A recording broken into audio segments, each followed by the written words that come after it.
This is Chris Hargraves and welcome to Tips for Lawyers podcast episode 39. It being episode 39, you can find the show notes at tipsforlawyers.com/podcast/39, and there'll be probably a few things to link this time around.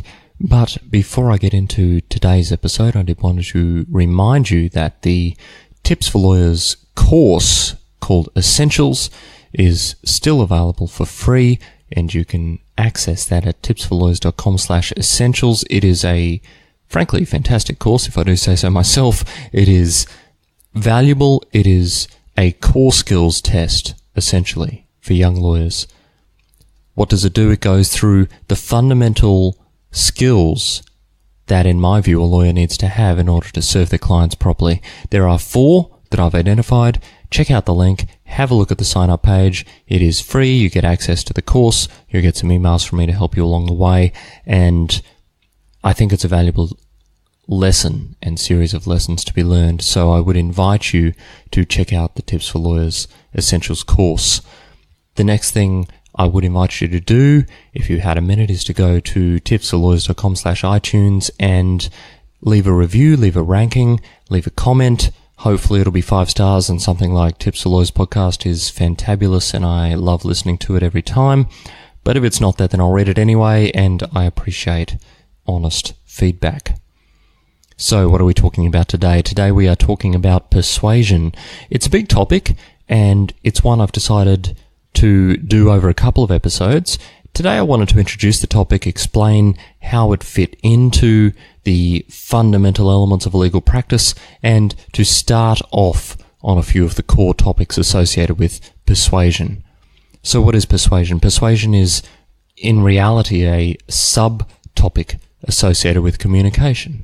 And I've spoken about communication before in various ways, through written and spoken communication in particular, through listening, through building trust, and there are any number of articles and podcasts that I've done already about that. But persuasion is a specific subset of communication. What do I mean by that? I mean, it is a method of communication designed with a particular purpose in mind, and that particular purpose is, of course, to have the person agree with you. Now, of course, that's easier said than done, and in particular, persuasion comes up in contentious and adversarial roles, but that's not the only context that it comes up. And as we're going to see as we go through these couple of podcasts about persuasion, it is a broad application for any legal practitioner and, frankly, for anyone who is simply alive. At its most fundamental, persuasion is about getting someone to want the same thing that you want. Now, there are various ways of achieving that, of course, and we'll go into some of those. The most classic example, of course, is that if you are in an armed robbery and if someone is pointing a gun at your head, that is very persuasive. You are convinced to do what they want, which is to hand over your wallet, your jewelry, or your money, or whatever. And that is one method of persuasion. They are getting you to want what they want. However, as a lawyer, of course, that is not necessarily the best way to go about doing things. And so what I want to start with is the relevance of persuasion within a legal practice, because it really does come up in a variety of different ways. We've seen, and I've mentioned how it comes up in terms of adversarial roles, but I wonder if you've thought about how it comes up in other roles. It comes up, for example, in any sort of role where you are a transactional lawyer, you're seeking to negotiate a contract. Now, that's not necessarily as adversarial. Normally, both people fundamentally want the same thing, but you are, in fact, trying to persuade someone to see your view of things. Perhaps it's to persuade them that your method of drafting a particular clause is correct. Perhaps it's a way of trying to convince them that your client should have X dollars as the purchase price instead of Y dollars as the purchase price. Perhaps it's to say that you should have an extension rather than not having an extension for a particular requirement under a contract. Those are all persuasive elements, and you need to be able to persuade them as to why they should, and in particular their client, if you're speaking with a lawyer, should agree with your point of view. And there are various mechanisms that you use to do that. Of course, in an adversarial context, persuasion comes up as well, and it is by far the most readily available because you need to persuade the court or you need to persuade a jury to see your point of view, and persuasion comes up there in your written submissions. It comes up in your ability to draft an effective pleading. It comes up in your ability to conduct a mediation or an arbitration, to persuade through a point of view, through an expression or a mode of communication. And in those circumstances, of course, there is a fundamental goal of trying to persuade someone to accept what your client has to offer or what your client doesn't have to offer, or the rightness or wrongness of a particular position. So those are important elements of persuasion. But of course, within advocacy, it comes up as well because you are trying to convince a judge or you are trying to convince a jury, and those can have pretty significant contexts as well. So, persuasion, of course, persuades people to do things, and that is not just something that happens within your strict service of a client. It can happen within your firm and within your practice. What if you need to persuade a clerk of the court to accept a particular document when they weren't inclined to do so? What if you need to persuade someone in your office to do something when they weren't otherwise going to do so? What if you need to persuade your secretary or a clerk or a junior, or for that matter a senior staff member, to stay later in the day than they were otherwise intending to do? What if you need to have someone in the mailroom do something when they're incredibly busy? So persuasion takes place within the workplace as well. You need to be persuasive, and persuasion cannot just be used in isolation.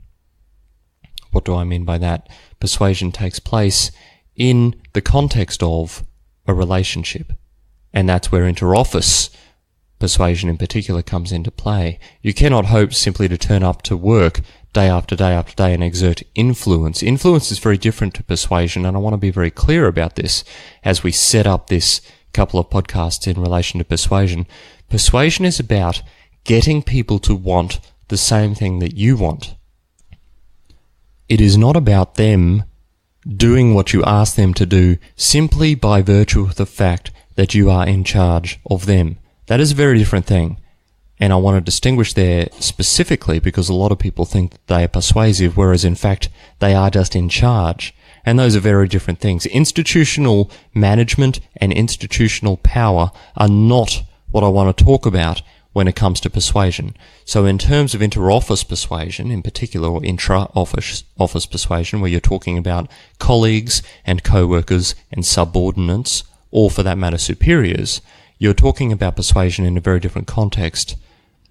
And I want to make it clear that as a persuasive lawyer, you should be exerting that influence both upwards and downwards and sideways. So persuasion is not simply a matter of getting someone to do something by virtue of the fact that they work for you.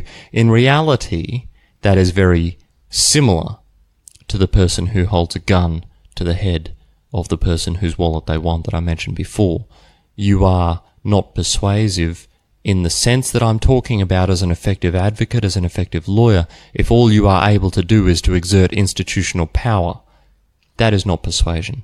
Persuasion does not take place in isolation of relationship, and so we need to respect the fact that sometimes persuasion occurs, or someone does something, or you exert influence only by virtue of the fact that you have that institutional power, and not because you're able to wield any particular persuasive influence.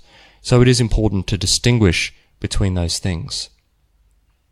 So, persuasion takes place, I hope I've demonstrated, in many aspects of legal practice. It takes place within the office, it takes place outside the office, it takes place in advocacy, it takes place also, though, with your client. And I wonder whether you've thought about this. You are not, as I'm sure you know, simply a hired gun. Sometimes your job is to persuade your client to take a course of action, to give you instructions to do a particular thing that is ultimately in their best interests, so far as your expert opinion is concerned. And that is, in fact, a very stressful and a very difficult process on some occasions, because there are some clients who refuse to be persuaded and they give you instructions that you are reluctant to accept in some circumstances. Sometimes they give you instructions that you simply cannot accept. And that is a very challenging circumstance. So there are a number of situations where you will need to persuade your client. It is not your job to tell the client what to do, but it is your job to persuade the client sometimes to act in their own best interests when they might not otherwise be inclined to do so. They need, as part of that, as I've come back to now a number of times, to decide for themselves that what you are recommending is the best course of action. They need to want what you want. And that is where persuasion comes into play. So it is not simply adversarial. It is not simply office politics. It is also an inherent part of your job with your client. And if you cannot be persuasive through the various mechanisms that we're going to discuss in these podcasts with your client, then you run the risk that you will simply become a hired gun. You will simply do what you were told. You will not exercise the persuasion, the influence that you have available to you and that you should be exercising. Not in some sort of nefarious fashion, but in some sort of fashion that does your client the best. You are to be a trusted advisor. You're to give them the best advice, not simply to do what you were told without offering a persuasive opinion to the contrary. That is possibly the hardest part of persuasion, although it does come up in many different contexts. So where do we start? I've set up why persuasion is important. I've set up how it can in fact happen during practice. And really today I just wanted to touch on a core concept or two associated with persuasion. I will flesh out some more details in the next episode. But I think the most important thing we can draw from today is that persuasion does not take place in isolation. You are not necessarily going to be as persuasive as someone you do not know as you are with someone you do know. Persuasion takes place in the context of a relationship, and within the context of a relationship, there are any number of parameters that you need to be aware of. What do I mean by that? One of the relationship parameters is that of seniority. Who out of you and the person you are trying to persuade is the most senior? Now that might be easy in terms of your firm, but it might not be easy in terms of your client. It might not be easy in terms of external parties. Who wields the influence? And we see this, for example, in courtroom. A very senior lawyer will be given perhaps a greater ear of the court than what a very junior lawyer might be given. And that is because the senior lawyer has established a track record of being persuasive and conscientious, hopefully, and the court will allow them the time to flesh out their argument. So it does take place in context of a relationship, even though it might seem that the matter is very straightforward. The same person could hear two different arguments. A judge might hear an argument from a very junior lawyer, and it might be novel, and the judge might reject it out of hand because the very junior lawyer is not persuasive by virtue of their relationship with the court, by virtue of their seniority, whereas a very senior lawyer might present the novel argument and the court might be intrigued rather than dismissive. That is because the senior lawyer has the established track record, the relationship with the court, if you can put it that way, not in an unethical way, but in a way that means that they are capable of being more persuasive to the court. And that is a long-term thing sometimes, but it can be a short-term thing. So seniority is an important context of the relationship. Connected with that, however, is trust. Trust is a critical element of persuasion. It is very difficult to have a conversation with someone and persuade them of something if they don't trust you. And that is where clients in particular come into play, but it's also where other people come into play in terms of how readily they are going to be persuaded about your point of view and how much time they may give you to in fact persuade them of a point of view. They will listen to you if you are capable of developing trust, if you are well regarded, if you are known for being open and speaking with frankness and candor.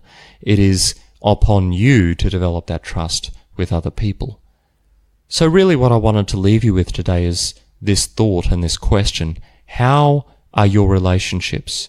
Because relationships are a core element of persuasion, and as we get into things, you will see that the relationship stream is going to come back time and time and time again. And I will revisit it. I will flesh it out a little bit more, but think about how your relationships are. Are you trusted? How are you viewed? How is your intellect viewed? How is your knowledge viewed? How is your frankness viewed? Are you believed by people? Will they give you time to explain your point of view? It's not just about how old you are, how many years you've been in practice, although those are relevant. It is about how much you are trusted, how trustworthy you are. Have you earned your stripes? Have you put in the yards? Have you invested the time in your knowledge, in your institutional knowledge, in your legal knowledge, in your legal skills, so that people will hear what you have to say and that they will start to think as you speak, or as you write, or as you advise, or as you engage?